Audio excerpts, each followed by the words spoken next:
Hello everyone, welcome back to my channel. If you're new here, hi, my name is Exie, and this channel is about motherhood, womanhood, and faith. So if you like that kind of stuff, make sure you share, make sure you like, and subscribe to the channel for more coming videos. Let's get into it. Today I'm going to be sharing about my home birth experience. It's going to be my birth story, but also I will be sharing some of my experience and what I've learned throughout the process. First of all, I want to mention that a lot of the things that happened I kind of forgot, which is, I guess that's the brain's way of protecting us and keeping us wanting more children. But I forgot about a lot of the things that happened. My husband had to kind of remind me of the things that happened because he was kind of updating people. So he had more of the timeline. He had a better timeline than what I could remember. So let's get into it.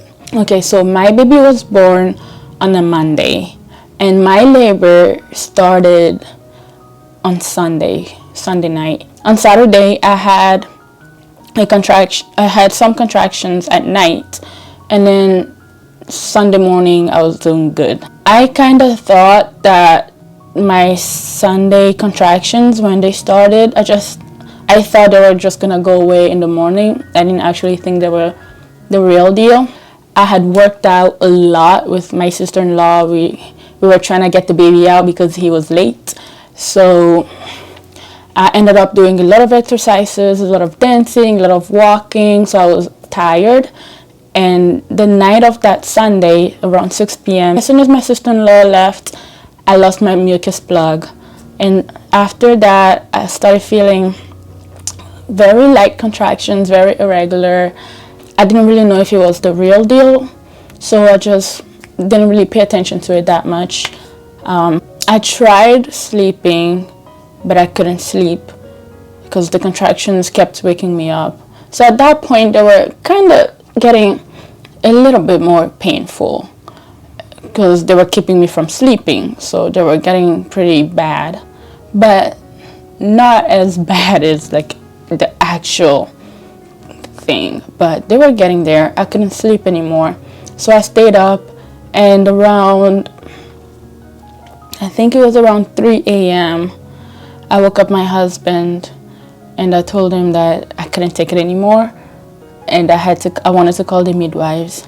So I called the midwives. They asked me a few questions.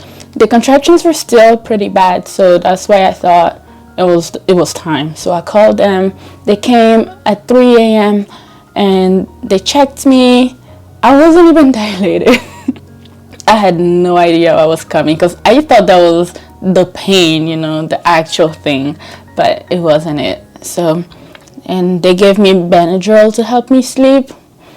That didn't work because I would fall asleep and then the contractions would start, and then I would wake up, and then I would be in pain, and then try to go back to sleep for about like 8 minutes, and I would start falling asleep, and then the contractions would pick up. So that was the same thing over and over all night. I did not enjoy that because I just wanted to sleep at that point because the Benadryl was working, my brain was tired. I just wanted to sleep, especially after working out throughout like the whole day trying to get the baby out. So that night I didn't sleep, and in the morning the contractions picked up, and my husband was keeping track of them for me. And the things that helped me throughout that day on Monday, counter pressure.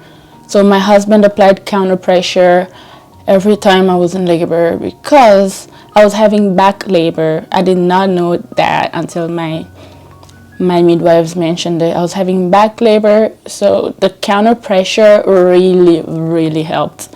And I kept asking him to just push against. I don't know, if you're pregnant right now, you're probably looking into all these things, so you have an idea of what counter pressure is. I really didn't think I was going to have a back labor. I thought it was a very rare occurrence, but I got it and it was very painful. I'm praying that my next pregnancy is not like that. My husband rearranged the furniture in the house to make sure I had enough space. If contractions started, I could like lay against the furniture, I could lay against the table, and he could apply the pressure easily. And that's one of the reasons why I also wanted to have a home birth. I wanted the freedom of moving around because I've been a support person for family members, my sister-in-law, and friends. And I've noticed that in hospitals, in those two cases, I don't want to say most of the time because like I never give birth at a hospital. I don't really know. But a lot of the complaints are also that you don't really have the freedom to just do whatever you want. You don't have the freedom to just walk around and move around, change positions as much as you want. I know some hospitals are different, like not hospitals are the same, but one of the reasons why I chose to give birth at home was because I wanted that freedom, you know. I wanted to move around, I wanted to walk around, if I wanted to take a shower, I wanted to be able to do that. And that's one of the things I did when I was in labor, when it was getting very bad. I went under the shower. My husband filled up the bathtub for me. I sat in the bathtub for a while, and we kind of did a lot of moving around, a lot of switching techniques, and that was very helpful because I was able to tell what helped and what didn't help. I did a lot of counter pressure. I did the shower.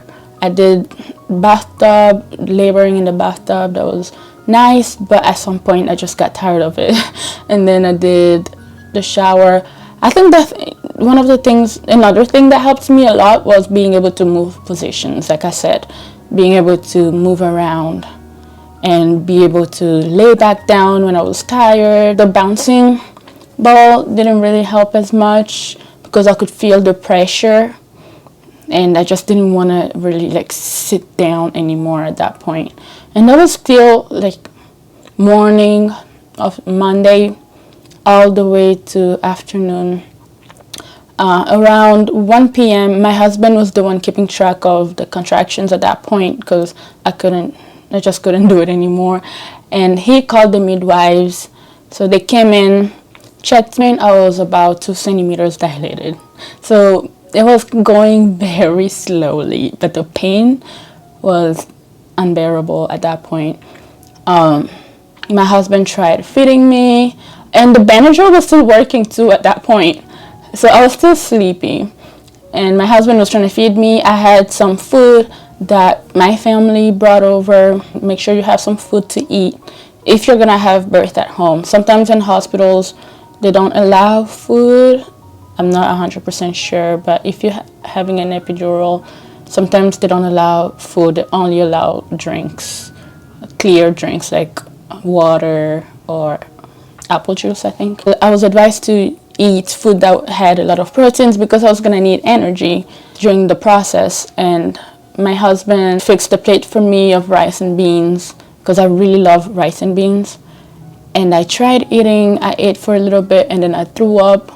Your midwives are probably going to ask you to have some like water or liquid IV or coconut water, just drinks that help with energy and electrolytes.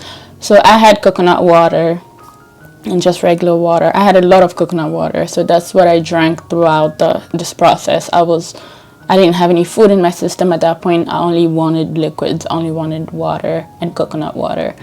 So at 1 p.m. when they came and checked me, and I was only 2 centimeters dilated, I was dying already. I started asking them to take me to the hospital at that point. I was like, I can't do this. Please take me to the hospital. I'm dying. I need an epidural. And this is another reason why I opted for a home birth, because I knew that if I was at a hospital, I was going to get an epidural. And don't get me wrong, I have nothing against epidurals. They are great. They are wonderful. And they help a lot.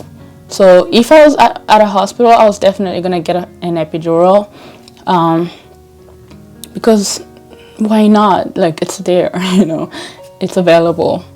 And it's supposed to take that pain away. So why not? I was going to do it. And my midwives are like, we don't have epidurals. So, and even if we took you to the hospital right now, they won't give you an epidural because it's still too early. They usually give epidurals, I think, after you're 6 centimeters dilated, if I'm not mistaken.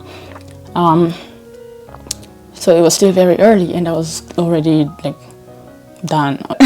I actually asked my husband, please, next time don't let me do this. If I talk about doing a home birth, stop me, don't let me do this. This was stupid. Like, I was so mad, I was so angry at myself. I was so done. They taught me some breathing techniques, and I was already learning those when I was pregnant. So those were very helpful. The breathing techniques really helped. I was able to go through like the afternoon just doing those breathing techniques and switching positions and laying down and walking around, and not a lot of walking around, mostly laying down, and showers and all that kind of stuff. So when they left, they promised they were going to be back at 6 p.m. And they did. So they came back at 6 p.m. We didn't have to call them. They came back with everything, all of their tools, and they started setting up and preparing for the birth. And they set up the bathtub. They asked me if I wanted to go in the bathtub. Actually, what they said was if I really, really wanted to go to the bathtub, they would set it up, but they advised me to not go in the bathtub early because sometimes it slows down the labor. But I was like, nope, I am going in the bathtub. I don't care. I need to go in there.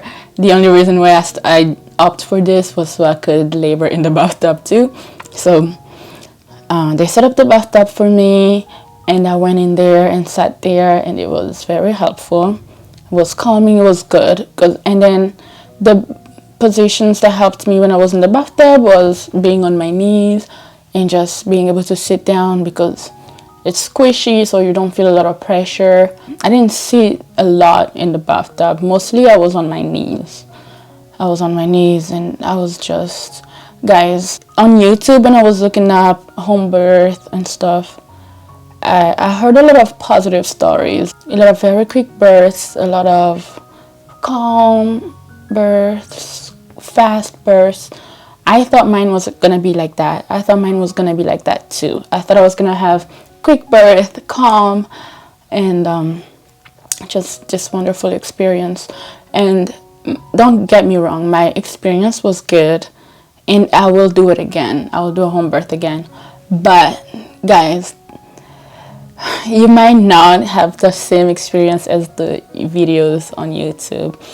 Actually, every pregnancy is different. Every labor pain experience is different. So just keep that in mind, because I was expecting my labor to be very good and calm and soothing and just this wonderful experience. Nope.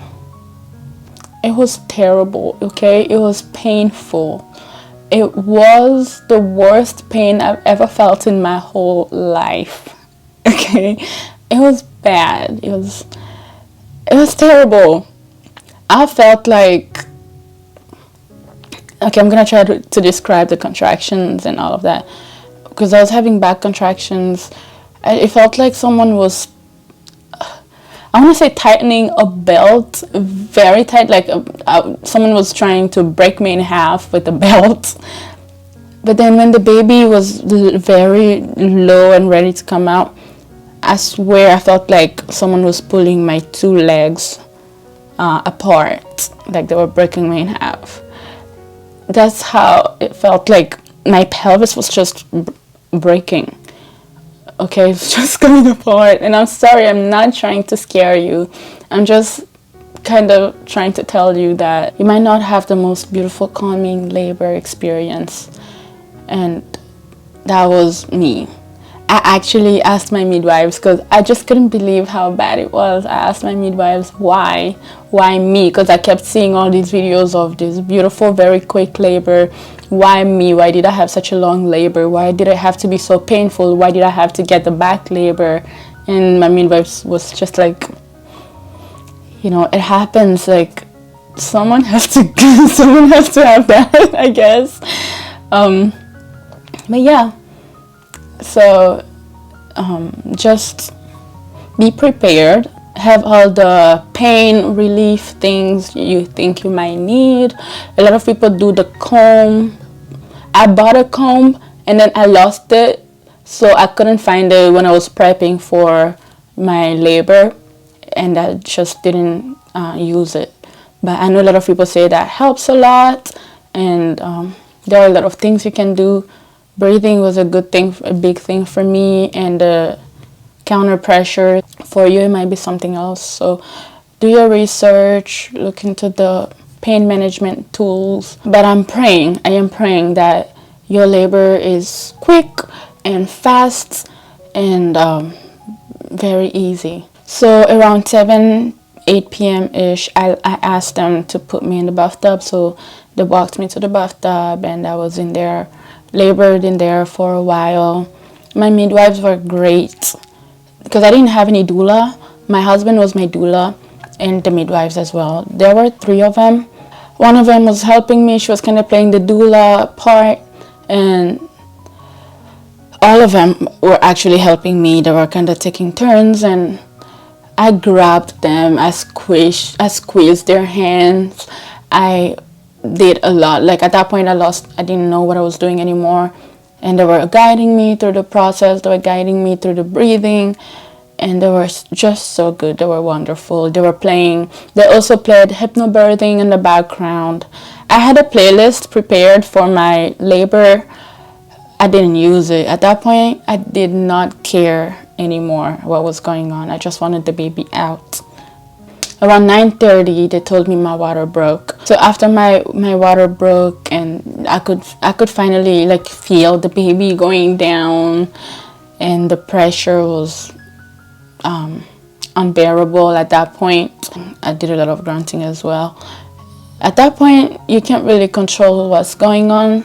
You can try, but sometimes you might not be able to. You might be able to control it, or some people just can't. Like I couldn't. And then I had to be like brought back to reality for a while. But then I was telling them, when the transition happened, I started telling them that I couldn't do it anymore. I told them I was dying. I was very dramatic, okay? I told them I was dying. I couldn't do this anymore. And at that point, they started getting ready, because I thought it was kind of funny, because I'm like dying, okay? I'm telling them I'm dying. And I just see them putting their gloves on immediately after I said that. They started putting their gloves on and like getting ready and prepping their stuff. I'm like, what the heck are they doing? I'm telling them I'm dying, and these ladies are like moving around, and they were prepping because the transition, like they can tell I was transitioning and the baby was coming. And they asked me if I wanted my husband in the water with me, and I said yes. The water was already kind of dirty, but my husband came in and sat behind me, and that was very helpful. I've heard stories where pregnant women don't want to be held or touched when they're in labor, which is absolutely normal because you're already going through so much. So it makes sense that you don't want to be touched. I wanted to be like held. So I had my husband sitting behind me, and I sat on his lap, and guys, that was really good for me. But you know, when you're sitting on someone's lap, there are like the bones, right? They're on each side of your pelvis, so the center of your pelvis isn't sitting on anything, and that was very helpful for me because the pressure was so much, and you will feel it. You will feel that pressure. I think even for people who get an epidural, they don't feel the pain, but they still feel the pressure. And then the baby started coming at that point. And after like 3 very hard pushes, he came. He was born around 10:10. I will definitely add pictures either here or here of the whole, not of the whole thing, because it was too much. We didn't really take pictures while everything was happening. But at the end, the midwives took pictures when the baby came out. So I might add it somewhere. But that was it. He was born. After that, honestly, I was still kind of worried that birthing the placenta was going to be painful. And I've heard the stories where they like punch you in the tummy to make sure you don't have any blood clots. I thought that was going to be painful as well. Nope, it wasn't for me. You might have a different experience. A lot of people have different experiences with those, but the placenta just came out like very easily. I didn't feel it. And my midwives weren't super rough with the punching. They were actually just massaging very softly. Massaged a few times and it wasn't painful. So, and then after that, they kind of just, they put the baby on me, obviously. And yeah, that was the wonderful, wonderful experience. People asked me if I was going to do it again, the whole home birth thing. In the beginning, I was like, nope, I am not doing it again. That pain was too much, was too unbearable. I'm not doing it again. But after a couple of weeks, I want to say 3 weeks, I wanted to do it again because my brain kind of just forgot all of the pain or a lot of the details. So I wanted to do it again. And now, if you ask me, I want to do it again. My second baby is, if everything goes as planned, I will have a home birth. Even though it was a very painful experience, I feel like at a hospital setting, I wasn't going to be as comfortable as I was here. I wasn't going to be able to have everything rearranged to help me, you know. I wasn't going to be able to lay in a bathtub or take a shower when I wanted. I wasn't going to be able to just eat rice and beans even though I threw it up after. I'm very happy that I did it at home because I didn't, obviously my goal was to not get an epidural. I wanted to be in a very cozy environment. Yeah, so if everything goes as planned, I will have a home birth again. I want all of my children to be home births at this point. Another thing I forgot to mention was my midwives, they would put a warm compress on my forehead, and that was also very helpful. That was my birth story, and now I have a very healthy baby. He's about 4 months old, so I'm very grateful. So if you are thinking of doing a home birth, I just wanted to share my story to inspire you. And I'm sorry if it came off as if I was trying to scare you. I just want to be as honest as I possibly can because I feel like, at least for me, I went into this thinking I was going to have just the most wonderful birth. And it was good. But for some reason, I guess you never really know until you experience it.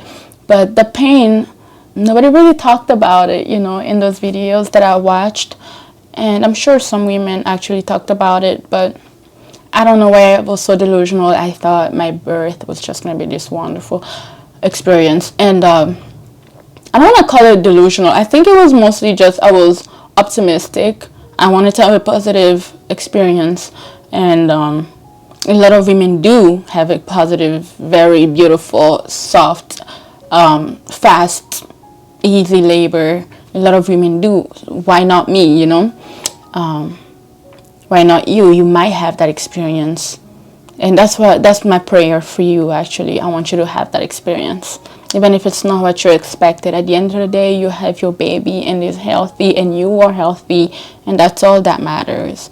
Pray for your baby. Pray for your labor experience.